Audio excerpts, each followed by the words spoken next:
All right. Well, that's the fancy new intro that Mikey put together. This is the first Very time we've nice. been able to do a DSU where we get to show that off. So today, Mikey will be a little bit late. He had an early Father's Day dinner, I suppose. Well, that's what he told me. And who knows? For all he could be out, on an archaeological dig for all I know. But anyway, this is an episode of Deconversion Stories Update, which where we talk to folks that have been on the show, preferably over at least a couple of years ago. And Jenysis here, aka Dead City, has fits that description. And she's joining us today for an episode just to see what's going on in your life these days. Yo, yo. Um, I mean, these days, I don't got too much going on, but I just went over to the No Kings protest here in All Tampa and right, interviewed some people. So that very was pretty cool. cool. That Is that video going to should go be up on your coming up channel? soon. Yeah, yeah. Okay, cool.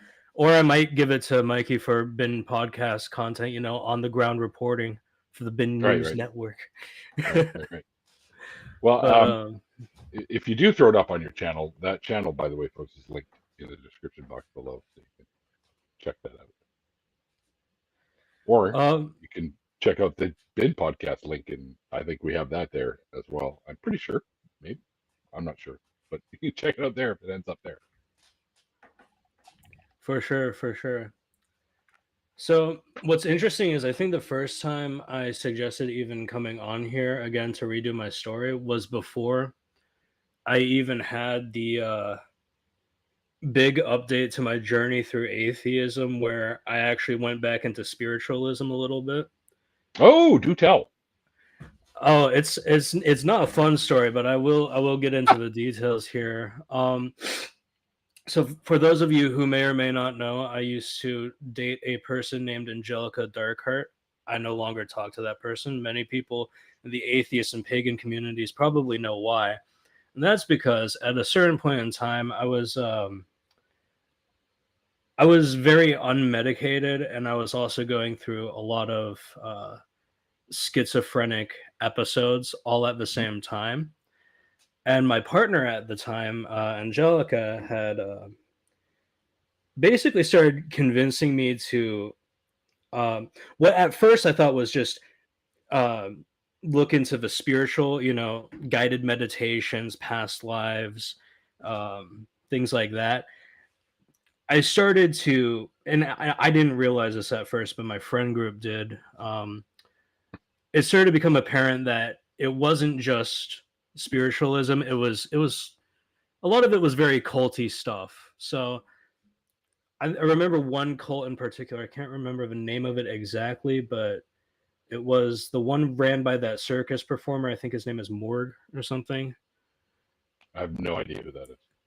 Uh, yeah, I don't. It was I don't. part of the Jim Rose thing, or No, I really. The thing is like I was so out of my mind at the time that it's hard to genuinely remember. Unfortunately, like a lot of the things that I was willingly getting myself into. I mm, was extremely mentally ill. I was having ideations and hallucinations that were only being like toxically encouraged by someone that I thought I trusted, oh wow, and that culminated into me further entrenching myself into some pretty yikesy yikesy shit. okay. So how did you manage to get through all of it?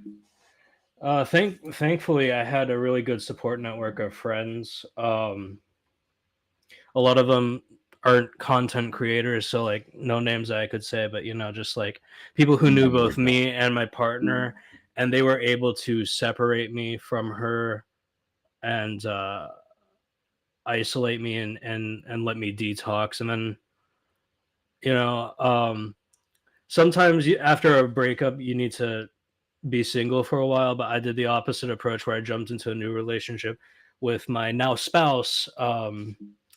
Jasper is what they're going by currently, and Jasper helped me through a lot of it too.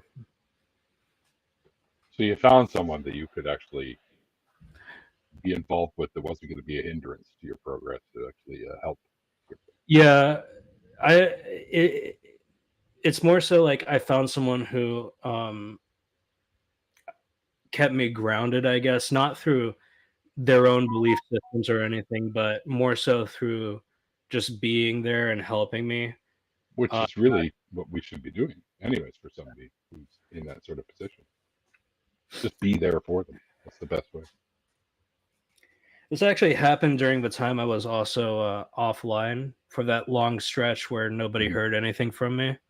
So that's partially why I was gone for so long, and partially why nobody really had any like knowledge of what I was doing, is because I was kind of going through all this shit. So Right.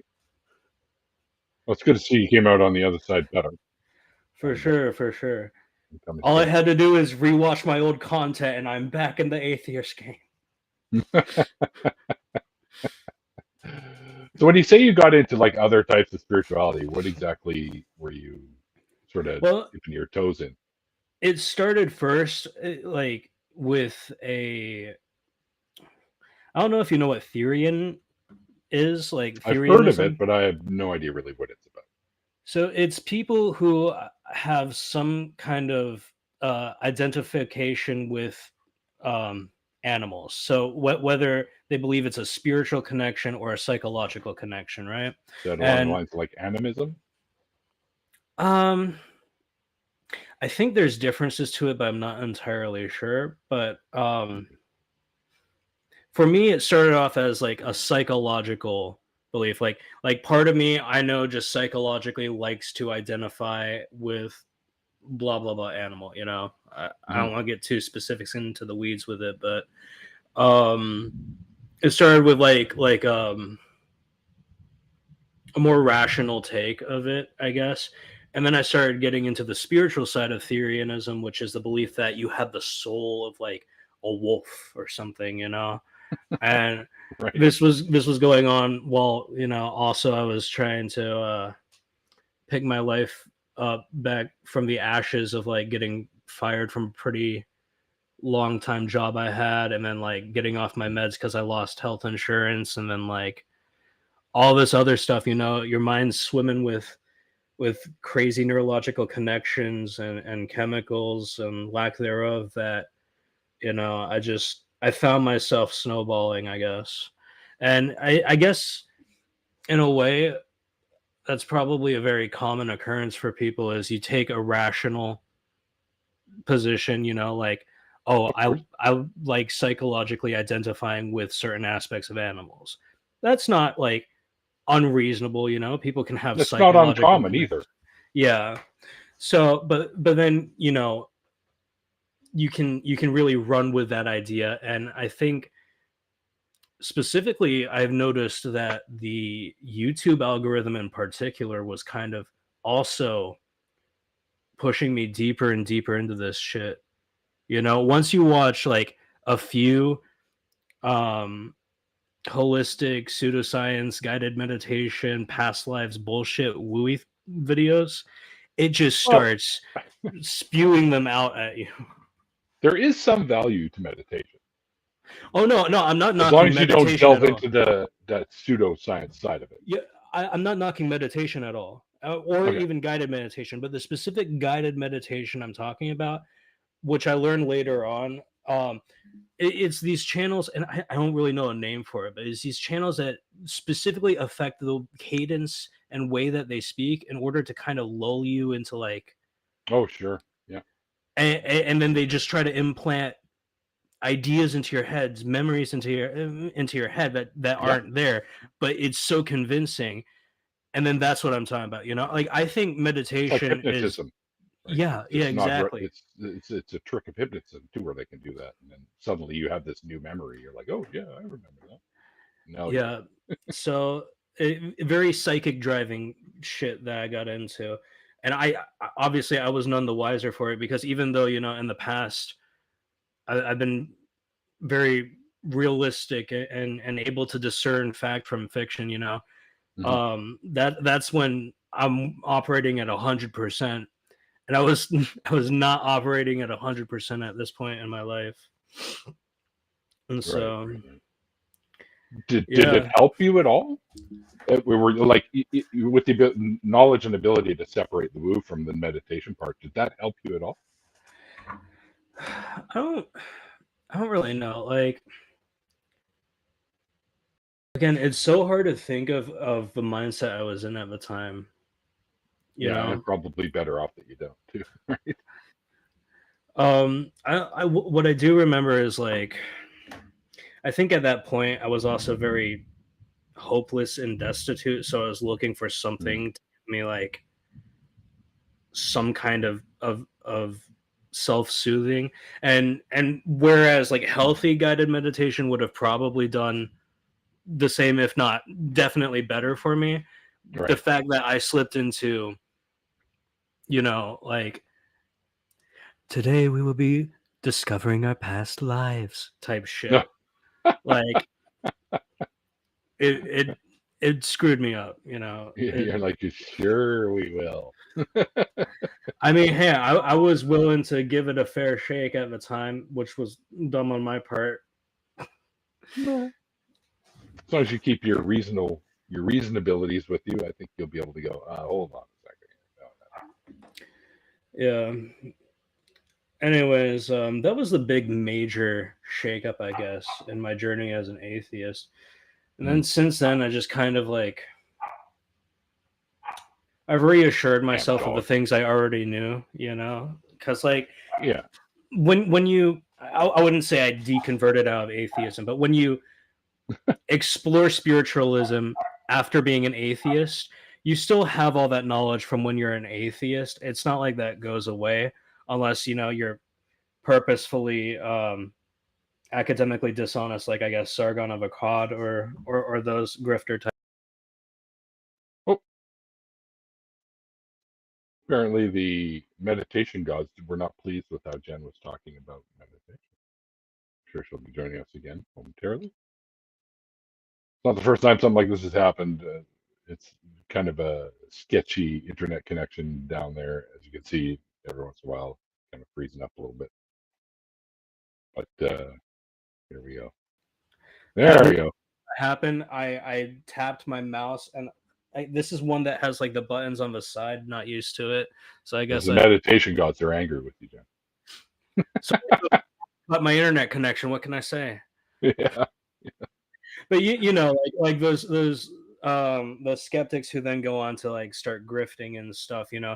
Like it's not like you forget all the stuff you knew as an atheist, or like those people who are like, I'm an atheist, but now I'm a Christian after this one singular Yeah. Yeah. Yeah. experience type shit. It's just like I can get where like maybe you can fool yourself, especially if you have bad influences in your life, because I was fooled, but like at a Let's certain point, you have to just wake up. yeah. Let's kind of touch back on your original deconversion story. Uh, let folks know like what exactly what brand of religion were you in? So I was mostly non-denominational, like Protestant Christian, I guess. For a big portion of my life, The we I can't make grew up up our fucking mind version. pretty much because for the first half of my life, going to Sunday school I went. and childcare at the church, we went to a Methodist church, and then we switched to a Southern Baptist church, and then we switched to a mega church. So I mean, we basically couldn't decide.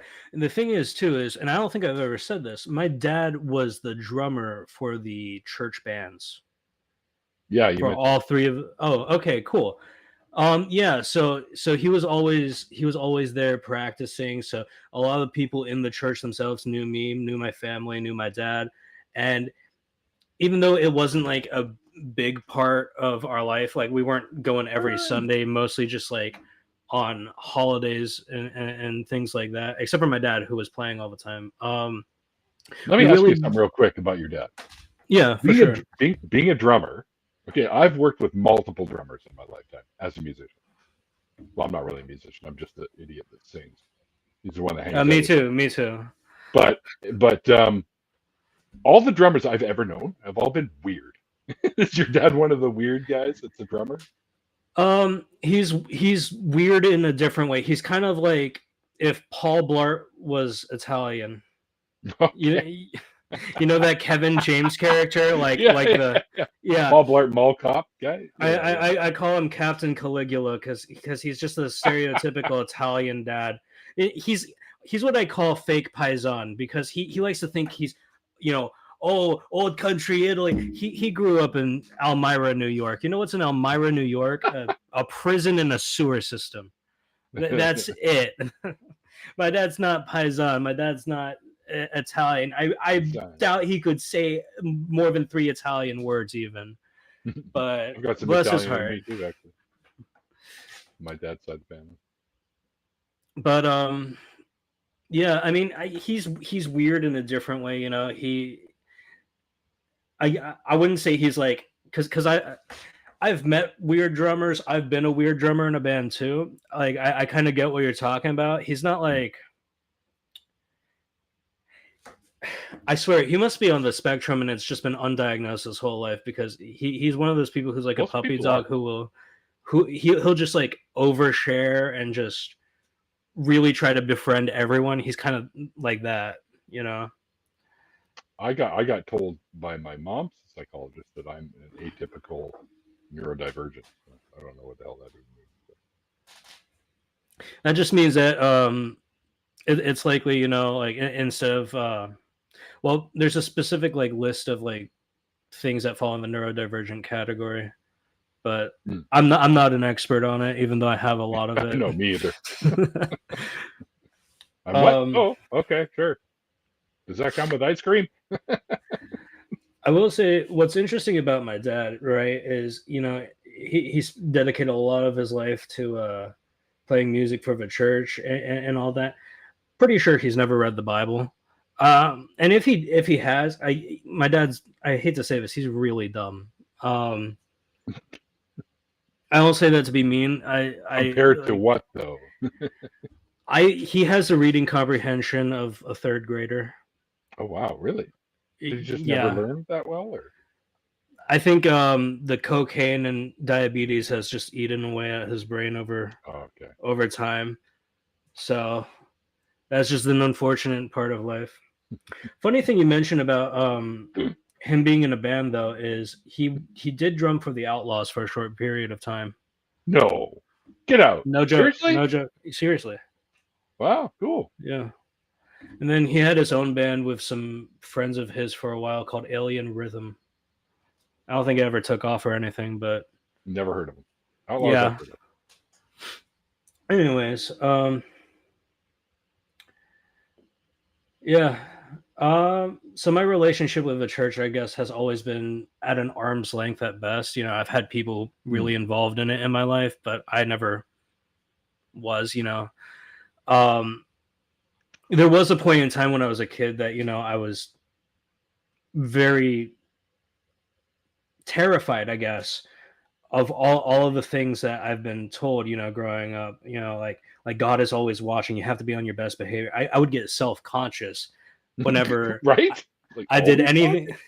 Like if I did something embarrassing or regretful or shameful, oh my God, I was just thinking, oh God, when I die, I'm going to be like plopped into a room full of people and they're just going to be watching all of my fucking sins or something like that.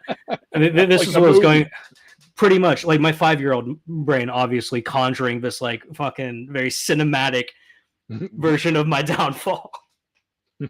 But, popcorn? I need popcorn.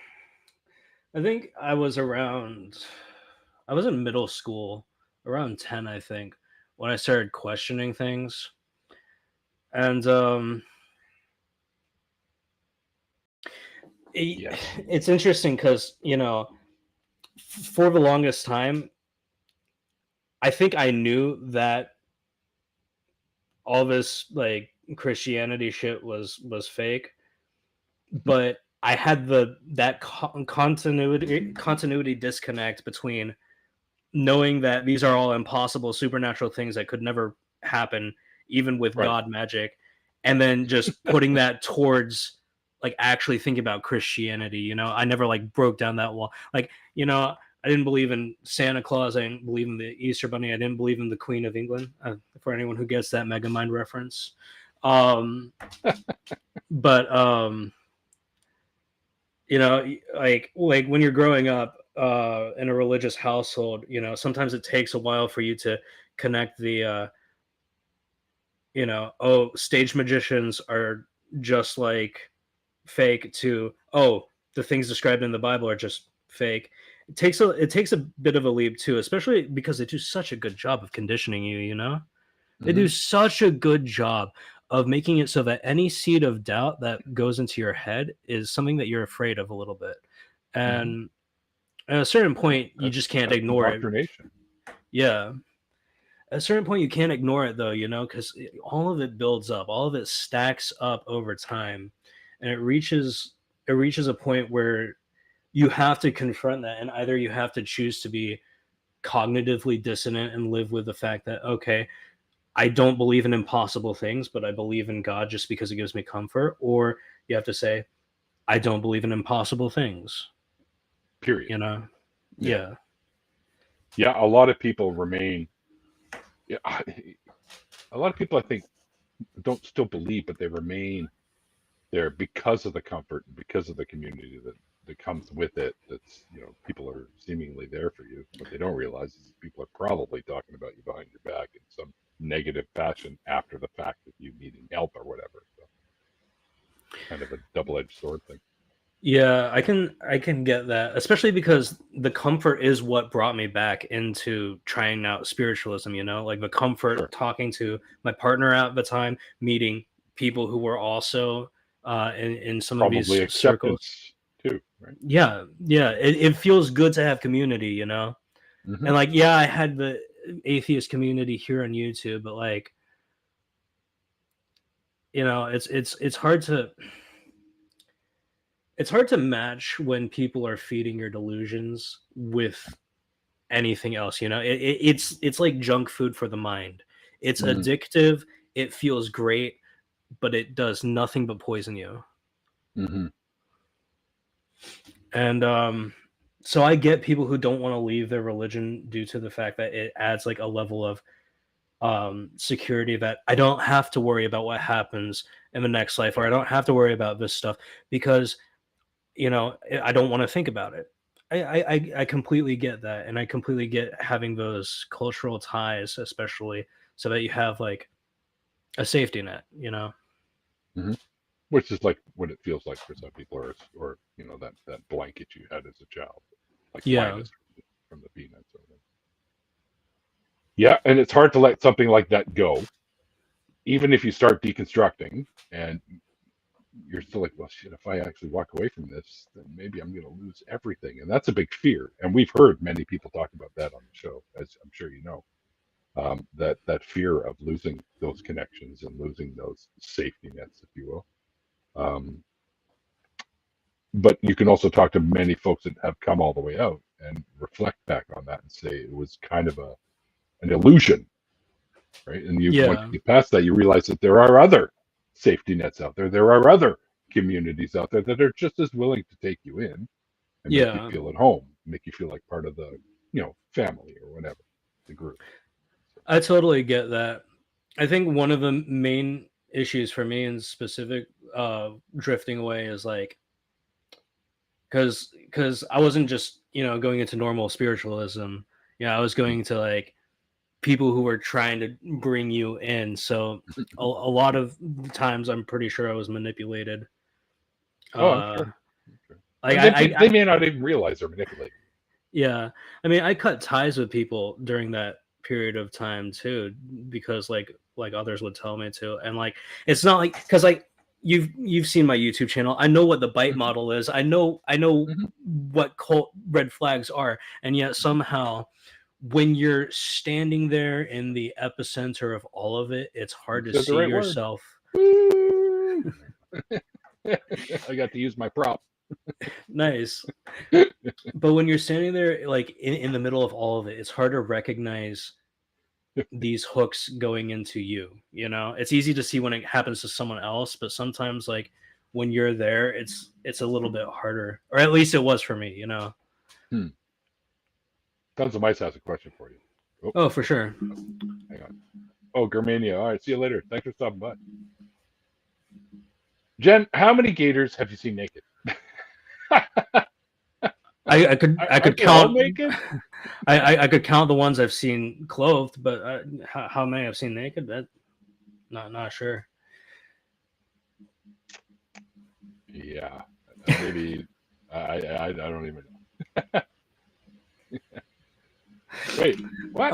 No, Aunt Jara asked how many gators have seen me naked. Well, seen you naked. well, no. We don't have to get into my Inquiring minds. predilections at furry conventions, okay?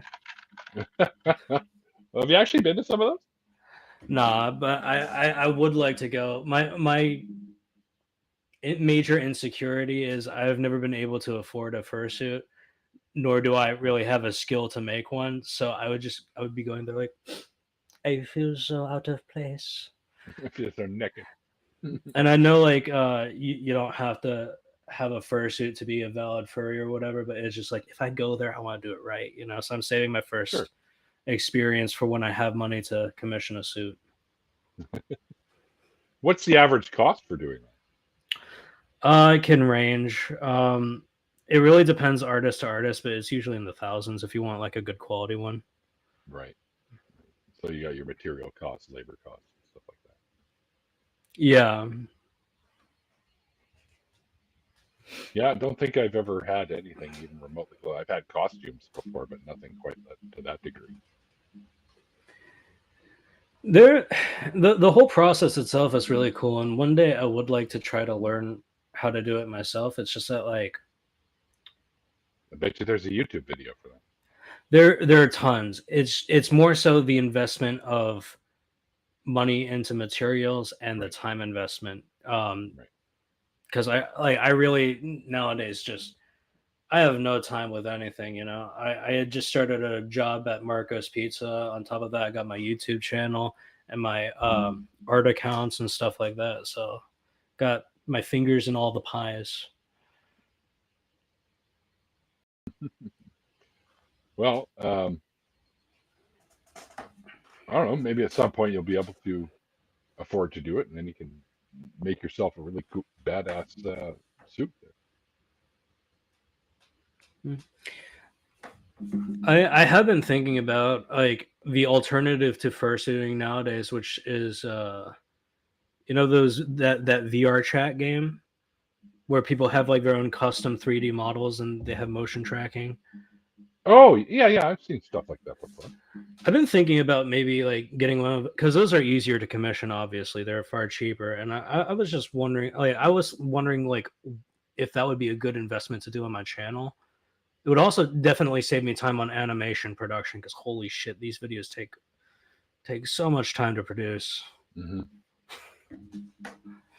But once you develop them, you can use them for live streaming too. Yeah, you can use them for live streaming. You can use them for basically anything you would use a webcam for. You just have to use like an OBS plugin, I believe. Right. Yeah. I have OBS. Probably needs to be updated. The one reason why I'm not jumping on doing it too, though, is because I kind of like this like 2D animation aesthetic that I've got going on, where I have hand drawn everything except for the backgrounds, which I guess are 3D animations. But right. I feel like I would miss something if I jumped into being a VTuber. What do you mean you'd miss something?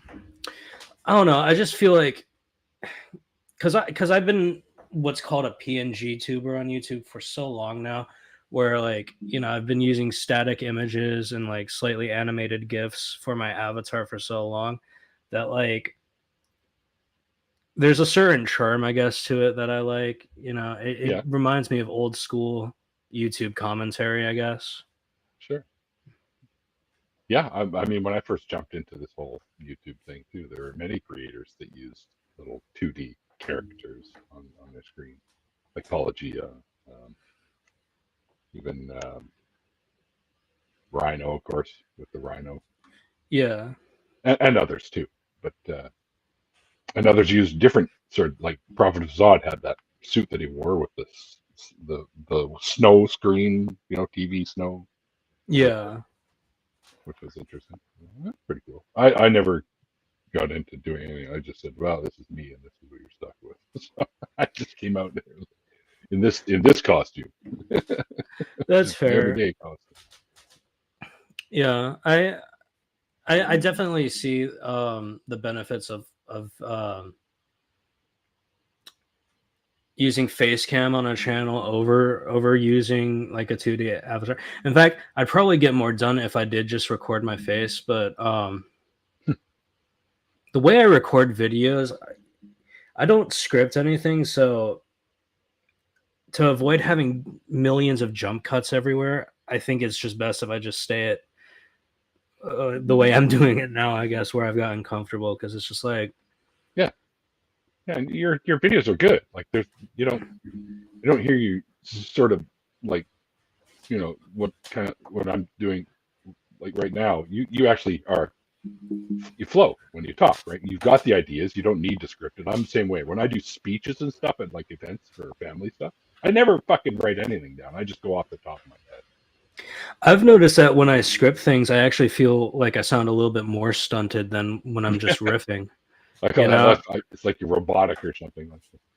Yeah, because when there's a script involved, I'm so focused on making sure I get every single point out. Right. But if I'm just working it out organically, it's easier to kind of build myself up to the points that I want to make rather than having to adhere to a specific dialogue. Right. Yeah. Yeah. Same way. I agree with that. The only time I use a script is when I make my songs, though, because I would not be able to come up with these flows on the cuff. I'm not a freestyle rapper at all. I write my lyrics down too because I get an idea in my head and then I want to expand on that, so I have to write it down until I get it. And then, of course, I use my little media pad there for when I ever go jam and whatnot. And I have all my lyrics there in case I need them. Most of the time I can sing without having to look over, but they're there if I do need them. Nice. Shit, what's the next line? Oh, yeah, right. And that's happened a couple of times. I have like a shelf right over my desk. I have like one of those ladder shelves. I just put my iPad up there, pull my mic up, and then I just record while staring at my iPad, all my lines. You have it up over you so people are like, oh, he's asking God for. No. I stand up because when I try to sit and sing, I sound so bad. My vocals sound so. I don't know. They don't sound roomy enough when I'm sitting down. I guess I just don't have enough resonance. Could be the room you're in. Maybe. What do you when you're doing your vocals? What are you looking for sound wise? Well, because I use so much post processing on my vocals, anyways. Like I usually go through and add different like Vocaloids to it just to give it a techno feel. The main thing I'm looking for isn't necessarily tone or pitch. It's rhythm and flow and I guess roominess, like space. So you know how a compressor would increase the. I'm trying to think of how to best describe it. I know what compression does.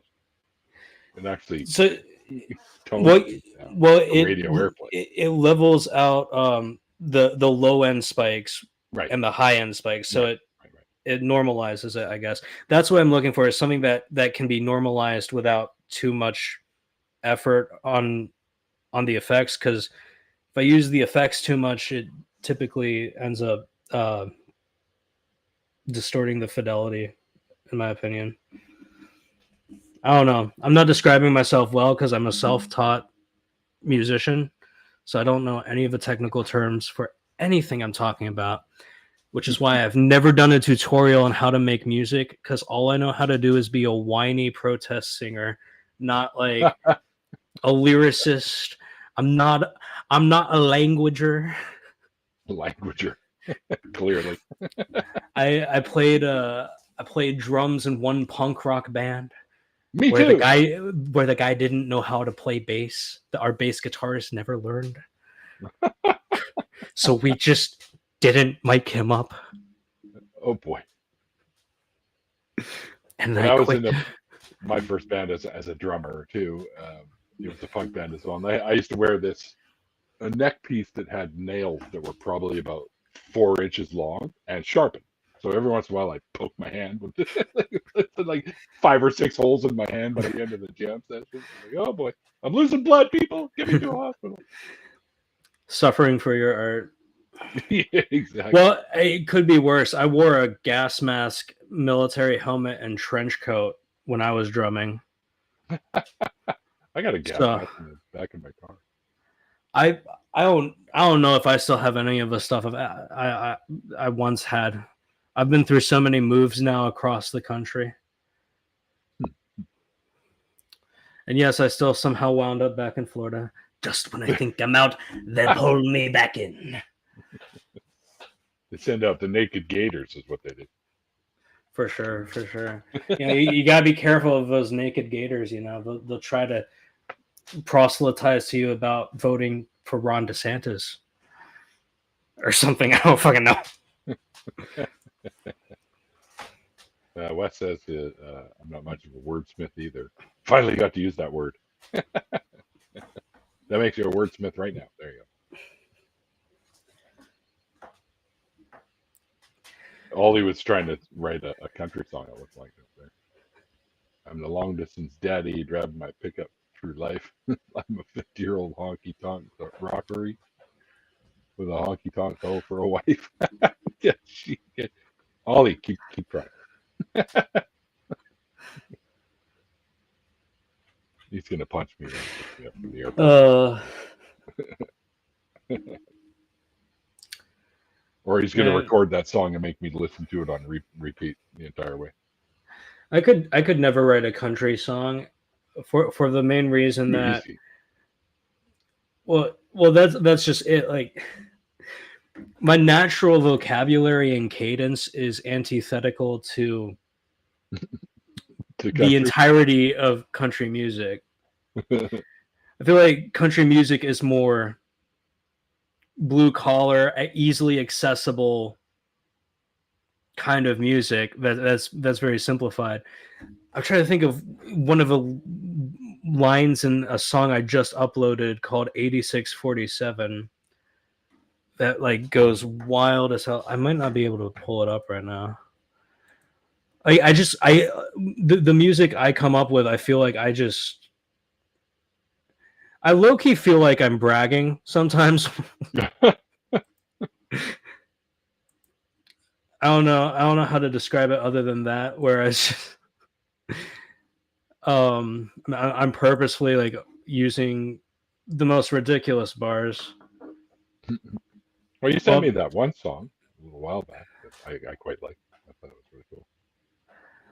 Yeah, that was the one before the one I just uploaded too. I've been grinding. I've been my ears. Okay.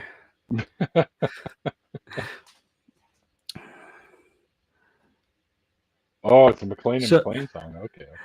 So I have one line where it's like, cut the funding for Granny's insulin shots, so we cut off Granny's leg to save a billionaire some bucks. Like, oof. That kind of flow would never work for a country song. This kind of vocabulary would never flow for a country song somehow. Yeah. And I don't have the ability to condense it down or like simplify some of the shit. Like, you can't buy your way to heaven because the road that made your wealth has bricks of bad intentions. Like, dude, how in the fuck would that go with a fucking classic guitar? No shot.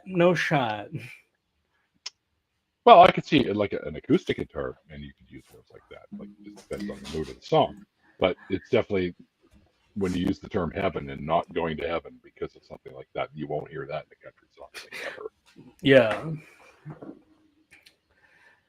I remember my sister lives in Melbourne, Florida, and by God, they all listen to country music there. I just remember we were in some kind of strip mall, and they were literally singing a song about running over a 10-pound possum and bring it home to cook it. I'm like, this is the fucking state I grew up in. Fucking Roger wants to yeehaw ass.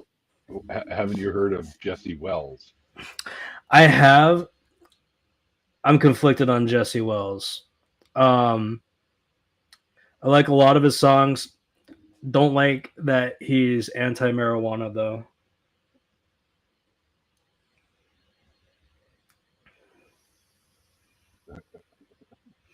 I'm trying to make lyrics out of the thing. I could never write no country song, but I guess I just did. But so bad, Granny got up on her no legs and she done running. The thing is, too, is like I genuinely could not hear a country rhythm in my head like I could with other types of songs, I guess. Other types of songs, I could kind of hear it in my head when I'm writing down the lyrics, how I want it to flow and rhyme. Yeah. With country music, I can't do that inherently. I don't know what it is about it, but maybe it's just because I haven't been exposed to enough of it. The only country singer I listen to on the regular is Wheeler Walker Jr. because I think he's fucking hilarious. Okay. He's the one. Okay, great. I don't have to explain anything then. Definitely different for sure. Not Grab the man, let me see them titties. Yeah. Them big old dick. Yeah, I love him. I love him. It's out there. Let's put it that way. He's funny. You know, I think he was like banned from being on Playboy covers because he wanted two overweight men in underwear sitting side by side to him on a throne while he's on a throne. And the reason he said he wanted that as his like cover page is he just thought it was funny. Mm-mm. I respect that so much. Someone who's just like doing things because they think it's funny. Why not? Sure. I mean, yeah. You only live once, man. So might as well do whatever you want. As long as you're not hurting people, then go for it. Right? When I say that, I mean yourself too. Mm. But how could I be people if spiritually I'm a wolf? Don't eat people. On all levels except physical, I am an eagle. Yeah. All right, so fill us in on some of the stuff you've got on your channel these days. So I kind of stopped doing the atheism content mostly because I found myself kind of just falling out of love with the genre on its own, you know, because there's only so many times you can respond to Christian apologetics before you start to realize it's kind of futile because these people aren't looking for logic or reason or evidence or anything.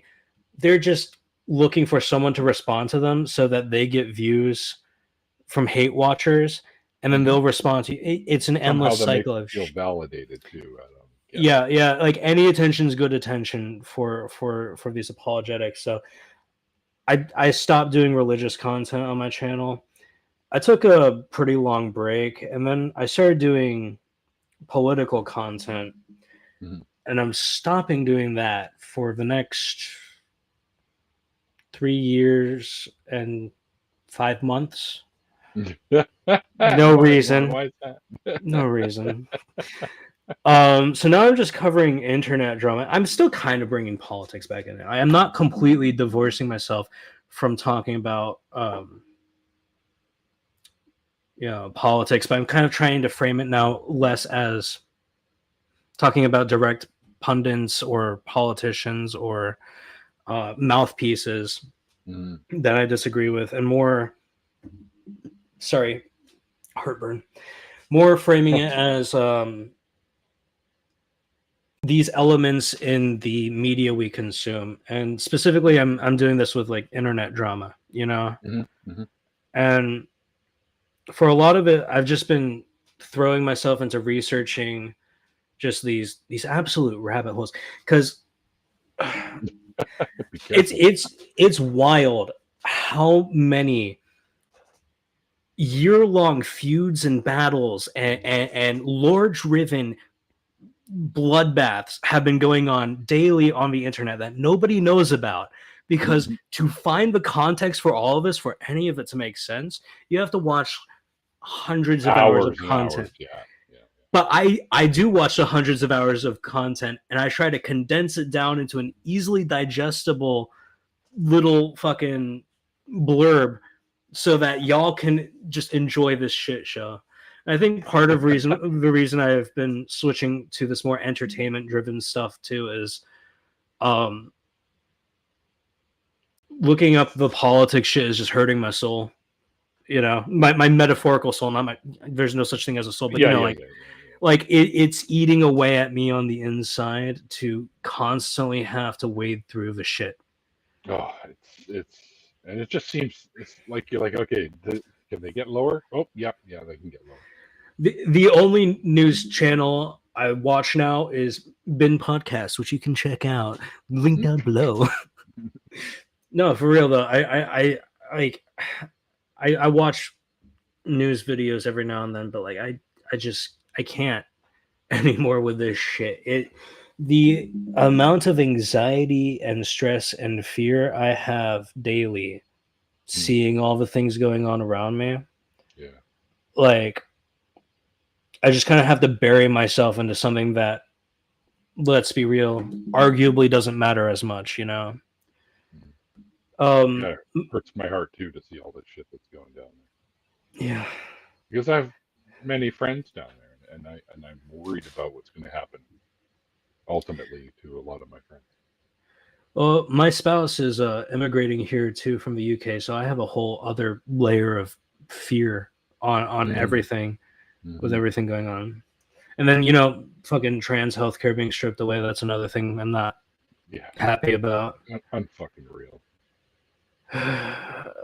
This is just what happens when you let anti-intellectualism rot out the foundation of society. It's been going on since Reagan, I hate to tell you. No, I fully agree, which is why if you look at some of my videos, I talk extensively about how everything that's wrong with the US today is directly Ronald Reagan's fault somehow. Like, it all ties to, I think Trump wants to be Reagan, which is why he's also like the worst guy ever.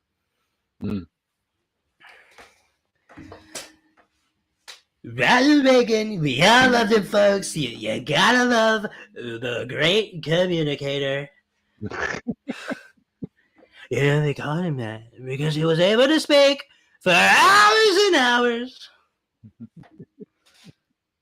The fact that this man has been a part of my active consciousness for 9 years is criminal. I'm offended. Nobody asked for this. Well, apparently some did, but enough of them did to get him back. Right. Well, who knows? I think they admitted that they somehow rigged the election. Okay, so I actually sent this story to Mikey too. I think Rockwell County, New York, a third-party election fraud watchdog group is suing because they have evidence that a ton of Democrat ballots disappeared. And this is opening up more investigations across the country. It's looking like allegedly the election might not have been as fair as old Donnie wants us to think. Might not have been as big of a blowout as they're trying to say. I know. The mandate, we got the people's mandate to throw a parade on my birthday. I thought it was for Veterans Day or something. No. It's to celebrate like the 250th like anniversary of the U.S. Army forming or whatever the fuck. But it just so coincidentally happened to fall on Donald Trump's like birthday. You know. Kind of sus. When is that happening anyway? I think it happened today. I don't know. I was at the protests all day, so Trump is today? I think so. Let me check on this. Holy shit! I just sent. It's my niece's birthday today. which is when you saw me disappear for a second to do a text, she was just thanking me for the gift I sent through the mail there. Yeah, I think it is his birthday today. If I'm reading these sources right. Chat, are we cooked? Chat. I have to turn into one of those reaction streamers like XQC or something. Chat. Is it Trump's birthday or is it not? Can I just say, like, I know you do live streams exclusively on your channel, but can I just say the fact that the main form of content on YouTube now has just been live streams and edited live streams, it's fucking killing me. Why? Okay, you know how I said There's it lots takes of content that isn't live. Don't worry. That is true, but you know how I said it takes hours of research for me to make these videos? That's because it's all unscripted live streams that I have to watch. No. So I mean, look. You can watch after the fact and take clips from them, you know. Okay, has tons of mice. He does it all the time. Yes, but the thing is, in order to fully understand the topics I'm talking about, I kind of just have to, at this point, play everything at 2 times speed. Otherwise, I'd be here for like decades. Yeah, doing the 2 times speed could be helpful in certain, and it's not like you can't understand them either at that speed, right? You can still understand what they're saying, but you just fly through. They just sound like Alvin and the Chipmunks. What I'm telling you. I'm hoping to train myself with some kind of I don't know.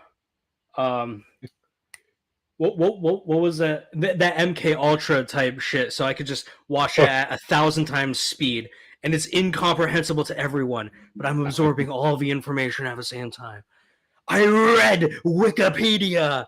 It says you're bitch made. Wikipedia, I'll say, is definitely getting better. They've got better caretakers, we'll call them, I guess. Oh, I love Wikipedia, but that's just because like all of the shit I make is casual anyways. I try to make it very obvious that I'm not an expert in anything I fucking talk about, because I mean, even though it should be very obvious that the zombie cartoon cat speaking to you about fucking tort law doesn't know what tort law really is, like they're not a lawyer, I still have to make it clear because some audience members, for whatever reason, like expect me to know things. Man, I constantly have to remind people. I know quite a bit of things because I've got some multiple streams of or branches of knowledge through certain things that I've done in my life, as a student and as a worker. So, but what I know amounts to 0.0000001% of all the things that are knowable. Let's just put it that way. There's things out there that I don't even know I don't know yet. So, actually, this was basically the ego check, you know. This was the core of the last video I uploaded. I don't know if you know who Saber Sparks is, but recently, I mean, they're like a million subscriber channel in that range. They were. Me too. I've been here since 2013, or 2013. Where's my shot?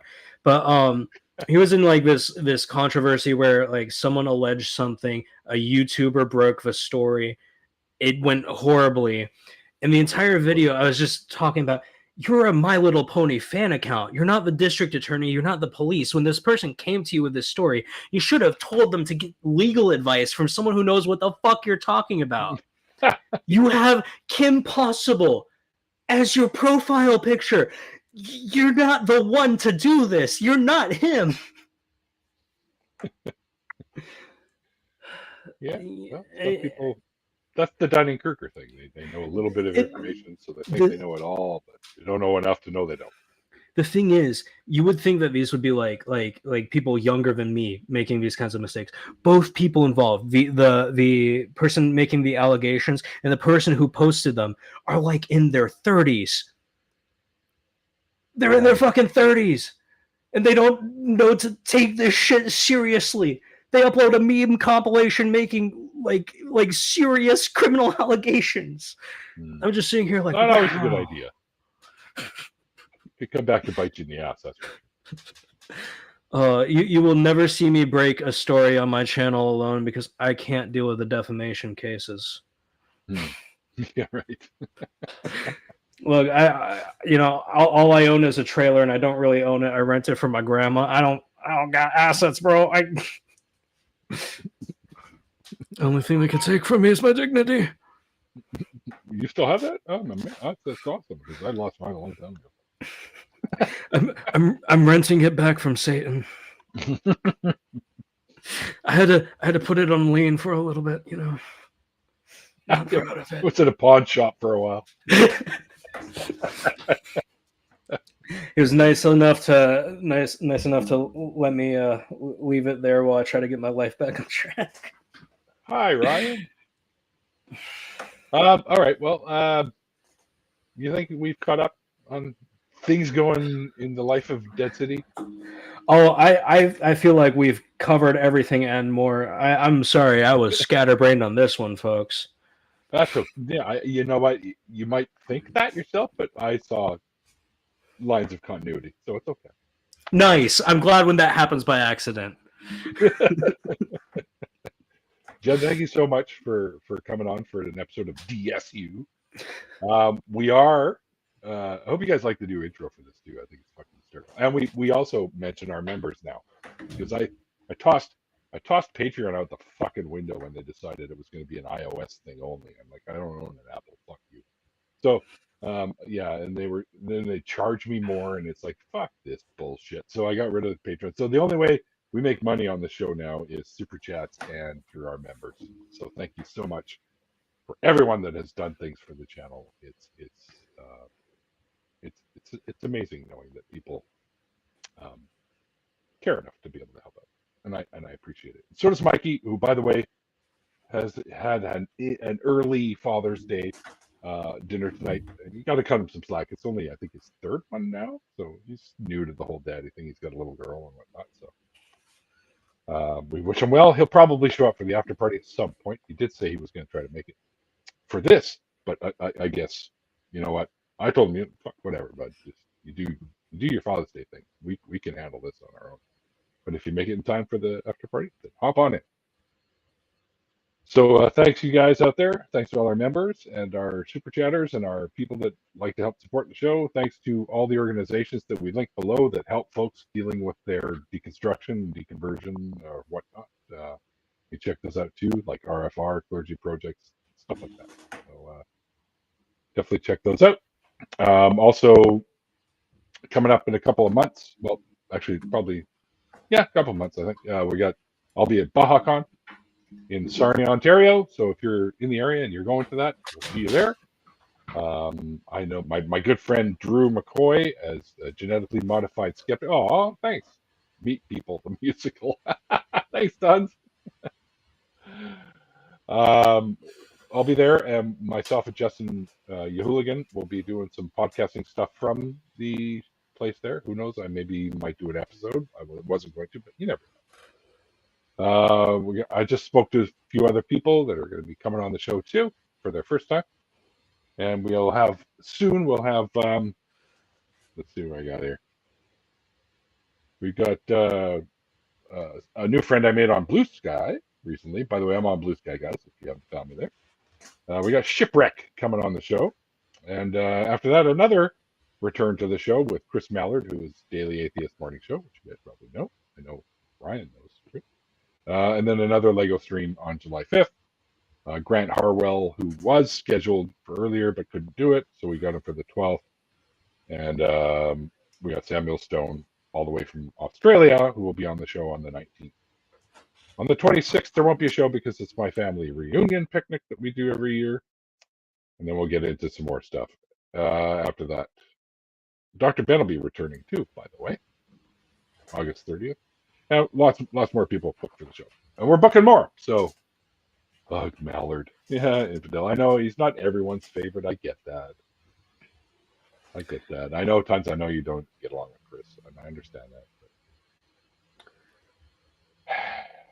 The spider that lives on my desk has just made an appearance. So if you're wondering why I'm looking off screen in surprise and curiosity, this guy's just been living in my collectibles, and I just now saw him for the first time. He's tiny. Protecting. Yeah, I let him live up there because it makes my studio look goth as fuck. Also, it's free bug repellent. I mean, you know. Indeed. Put a few more in. All right, everyone. Thanks for watching, and until next time, like I always say at the end of the interview part of the show. Oh, by the way, the link to the after party is in the description box below. If you want to be a part of it, let me know. It's Mike Gain here, so you got to come directly to me. And until then, like I always say at the end of the interview part of the show, Tons of Ice says, "Buy your spider a Mini Cooper." It's a Mikey joke. Until then, guys, like I always say at the end of the interview part of the show, like the late great Christopher Hitchens once said, it's called faith because it's not knowledge. Well, I'll have to come up with a new one for these, but I'll think on it. I'll get back to you. All right, guys. See you guys next time.